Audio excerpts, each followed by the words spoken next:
Hello everyone, welcome back to my channel solo traveller. This is Ram your friend.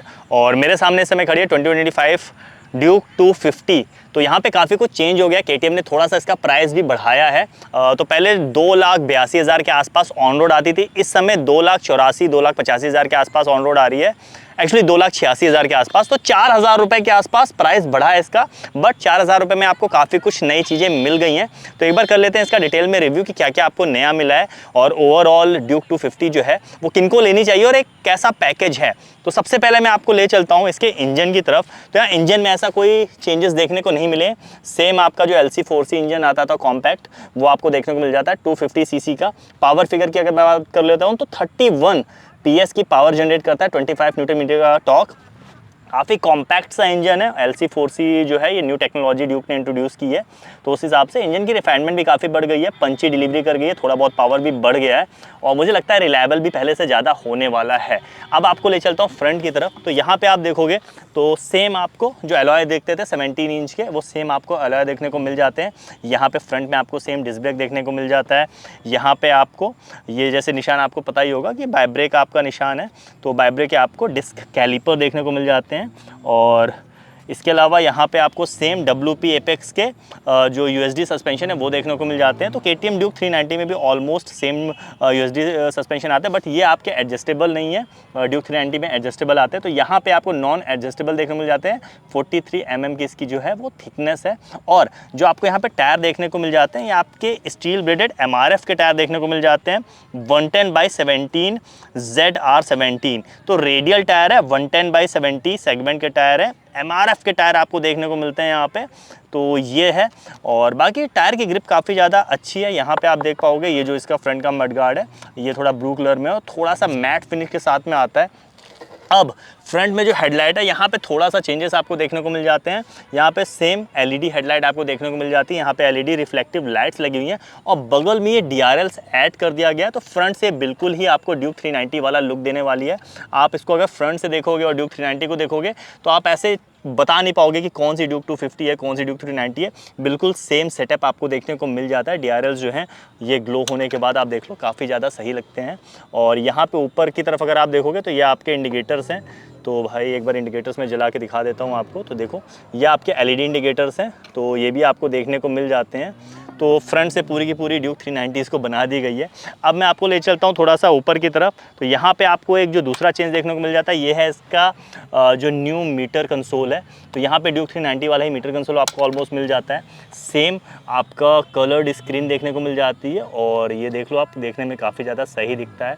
और इस metre को navigate करने के लिए यहाँ पे अगर आप देखोगे लेफ्ट हैंड साइड में, तो ड्यूक 390 की तरह यहाँ पे जो बटन्स हैं, ये पूरा आपको कंसोल देखने को मिल जाएगा। इसके थ्रू आप इसका जो मीटर है इसको आप ऐसे करके नेविगेट कर सकते हो। तो यहाँ पे देखो मैं मीटर आपको दिखा देता हूँ एक बार, इसमें क्या क्या चीज़ें ऐड हैं। तो ये आपका मोटरसाइकिल हो गया, इसके अंदर आपका ये राइडिंग मोड्स हो गए। तो राइडिंग मोड्स के अंदर अगर आप जाओगे तो ये स्ट्रीट राइडिंग मोड है, ट्रैक है। तो दो राइडिंग मोड आपको देखने को मिल जाता है। ABS को आप ऑन ऑफ कर सकते हो। जैसे ये आपका ABS जो है ये रोड मोड में है, इसको अगर आप जाओ तो सुपर मोटो में डाल सकते हो। यानी जो पीछे वाला टायर है, इसमें देखिए रेड दिखा दे, तो पीछे वाला टायर का ABS आपका ऑफ हो जाएगा, तो वो सुपर मोटो का आपका कहलाता है।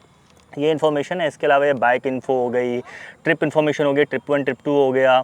इसके अलावा बीच की ये म्यूज़िक और नेविगेशन का है। जब इसको आप KTM के कनेक्ट वाले ऐप से कनेक्ट करोगे उसके बाद ये सारे फंक्शन काम करेंगे।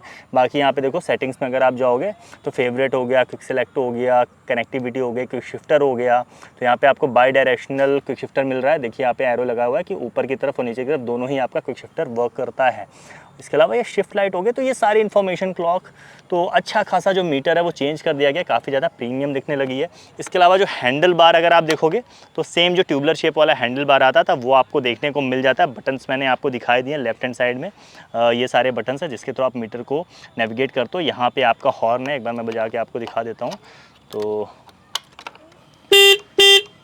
तो ये आपका हॉर्न है। इसके अलावा यहाँ पे आप देखोगे तो ये आपका हज़ार्ड लाइट का स्विच है। तो हज़ार्ड लाइट भी यहाँ पे आपको देखने को मिल जाती है। यहाँ पे आपका ये जो रियर व्यू मिरर है ये आपका देखने को मिल जाता है। और यहाँ पे अगर फ्रंट में आप देखोगे तो यहाँ पे आपका पास का बटन दे रखा है, तो इसके थ्रू आप ऐसे पास कर सकते हो। और इसको अगर आप आगे कर दोगे तो ये आपका हाई बीम हो गया और ये लो बीम हो गया। और यहाँ पर ये आपका क्लच है, बट यहाँ पे क्लच एडजस्टेबल नहीं है। 390 में एडजस्टेबल क्लच मिलता है, यहाँ पे नॉन एडजस्टेबल क्लच मिलता है। अब आपको मैं राइट हैंड साइड में ले चलता हूँ, तो राइट हैंड साइड में अगर आप देखोगे तो ये आपके ब्रेकिंग देखने को मिल जाएगी, ये भी आपकी नॉन एडजस्टेबल ब्रेकिंग है। और यहाँ पे एक सिंगल सा बटन आपको देखने को मिल जाता है, तो इसके थ्रू आप इंजन किल स्विच है, ये नेविगेशन ऑन हो गया, और ये आपका सेल्फ स्टार्ट का बटन है। तो ये सारी चीज़ें हैं। बाकी पेट्रोल टैंक अगर आप देखोगे तो बिल्कुल ऐसा लगता है जैसे 390 वाला जो पेट्रोल टैंक है, बिल्कुल सेम वैसा दिखता है। ब्लू कलर में काफ़ी ज़्यादा रिजेंबल कर रही है 390 को। 15 लीटर का पेट्रोल टैंक है, 30 kmpl का माइलेज जो है वो कंपनी क्लेम करती है। तो 30 के माइलेज में अगर आप 15 लीटर के पेट्रोल टैंक के हिसाब से अच्छी खासी आपको रेंज मिलने वाली है, 450 के आसपास की।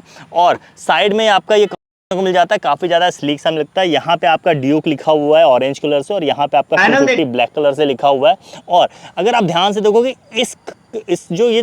इसकी जो थिकनेस है ये थोड़ी सी कम है और थोड़ी सी शार्प है। 390 में थोड़ा सा ज़्यादा थिक आपको देखने को मिल जाता है, शार्पनेस कम देखने को मिल जाती है, और थोड़ा सा इसकी जो मोटाई है ये बढ़ जाती है, ये थोड़ा सा शार्प है। तो ये एक डिफरेंस आपको देखने को मिल जाता है। यहाँ पे आपका लेग गार्ड है, और नीचे की तरफ जैसा कि आपको पता है कि लिक्विड कूल इंजन है, तो यहाँ पे आप देखोगे तो ये लिक्विड कूल टेक्नोलॉजी जो है, ये रेडिएटर ग्रिल देख रखी है।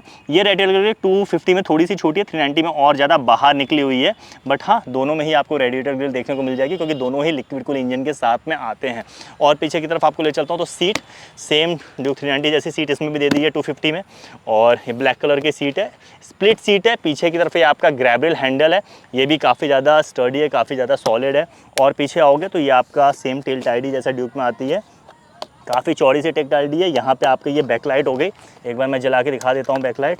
तो भाई देखो, ये इसकी बैकलाइट है, और ये इसके रियर के इंडिकेटर्स है, ये भी सेम आपकी एलईडी में देखने को मिल जाते हैं। अब मैं आपको ले चलता हूँ पीछे के टायर की तरफ। तो भाई देख लो, ये पीछे का टायर है, सेम 17 इंच के अलॉय आपको पीछे भी देखने को मिल जाते हैं, और डुअल चैनल एबीएस के साथ में आपको आती है ये बाइक। यहाँ पीछे आपकी डिस्प्ले लगी हुई है, यहाँ पे भी आपके बाइब्रेक के डिस्क कैलिपर लगे हैं, देखने को मिल जाएंगे। ये आपका साइड में स्विंग आर्म लगा हुआ है, और ये जो पीछे के टायर हैं ये भी आपके सेम एमआरएफ के आते हैं। ये देखो एमआरएफ यहाँ बैचिंग दे रखी है, और सेम स्टील ब्लेडेड टायर आपके हैं। अगर मैं सेगमेंट के बारे में दिखा दूँ तो ये 150/60 ZR17 है, यानी कि आपके रेडियल टायर है, और 150/60 सेगमेंट के टायर आते हैं। तो चौड़े टायर आते हैं, ड्यूक 390 में भी 150/60 सेगमेंट के ही टायर आते हैं, बट यहाँ पे आपको एमआरएफ के टायर देखने को मिलते हैं, वहाँ पे आपको मैक्सिलर के टायर देखने को मिल जाते हैं। तो ये सारी चीज़ें जो है ना, जैसे वो आपका ज़्यादा प्रीमियम प्रोडक्ट है, तो यहाँ पे थोड़ी सी कॉस्ट फिटिंग की गई है टायर्स में। साइड में आपके मोनोशॉक ऑब्जर्वर दे रखे हैं, ये आपके 10 स्टेप एडजस्टेबिलिटी के साथ में आते हैं, प्रीलोड एडजस्टेबिलिटी के साथ में आते हैं। इसको 10 स्टेप है, तो 10 स्टेप में आप इसकी जो एडजस्टेबिलिटी है, इसके जो सस्पेंशन है उसको थोड़ा सा स्टिफ कर सकते हो या फिर थोड़ा सा लूज कर सकते हो। यहाँ पे देखोगे ग्राउंड क्लियरेंस, तो ग्राउंड क्लियरेंस यहाँ पे आपको देखने को मिल जाती है 176 mm की। तो अच्छी खासी ग्राउंड क्लियरेंस एक नेकेड बाइक के हिसाब से आपको देखने को मिल रही है। 6 स्पीड गियर ट्रांसमिशन के साथ आती है, ये आपको पता ही होगा, सारी ड्यूक सीसी के साथ में आती हैं। सीट्स काफ़ी ज़्यादा कंफर्टेबल है, मैं देखो बैठा हुआ हूँ, मेरी हाइट जो है ये आपकी 6'2" है, और मेरे हिसाब से ऐसी चीज़ें मैं हटा देता हूँ। देख लो अच्छे खासे पैर फोल्ड हो रहे हैं, और 820 mm की सीट हाइट जो है यहाँ पे आपको देखने को मिल जाती है। तो सीट हाइट थोड़ी सी ज़्यादा साइड में, बट स्टिल सस्पेंशन सॉफ्ट है, बाइक उतनी ज़्यादा हैवी नहीं है, तो शॉर्ट राइडर्स के लिए उतनी प्रॉब्लम नहीं होने वाली, इजीली इसको मैनेज कर ले जाएंगे।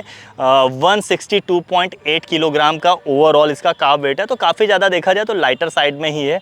बिल्कुल भी इसको एक हैवी बाइक आप नहीं बोल सकते, काफ़ी ज़्यादा लाइट वेट है, काफ़ी ज़्यादा एजाइल है, चलाने में काफ़ी ज़्यादा मज़ा आने वाले हैं। तो ये सारी चीज़ें। लास्ट में एक बार इसका एग्जॉस्ट मैं आपको सुना देता हूँ। वैसे I am not a big fan of KTM exhaust, क्योंकि ये सिंगल सिलेंडर है और काफ़ी ज़्यादा कॉम्पैक्ट इंजन होते हैं, बहुत हाई कंप्रेशन पे काम करते हैं, तो एग्जॉस्ट साउंड इनका थोड़ा सा मतलब उतना सूदिंग नहीं होता है। बट एक स्टिल मैं आपको सुना देता हूँ।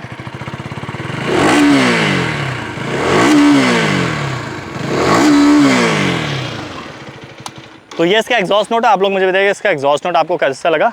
तो ओवरऑल ये इसके चेंजेस थे। तो ये सारे जो थोड़े बहुत चेंजेस हैं ये आपको देखने को मिल जाते हैं। फ्रंट में आपका ये DRL देखने को मिल जाता है, और जो ये लेटेस्ट मीटर कंसोल आ गया है पूरा कलर्ड, ये आपको देखने को मिल जाता है। इसके अलावा यहाँ पे एक नीचे का जो कवर है वो हटा दिया गया है। तो ये सारे थोड़े बहुत चेंजेस है। तो आप लोग मुझे बताइएगा कि 4000 रुपये में ये चेंजेस आपको कैसे लगे, और इसका अगर आपको और कोई कंटेंट देखना है, इसका ओनरशिप रिव्यू देखना है, कुछ दोस्तों ने मेरे बाय कर चुके हैं ऑलरेडी, या माइलेज टेस्ट लेना है, या फिर ऐसी और कोई कंटेंट आपको चाहिए तो आप मुझे बताइएगा, तो वो भी मैं जल्दी चैनल पे लाऊंगा। इसी के साथ ये व्लॉग इन करते हैं।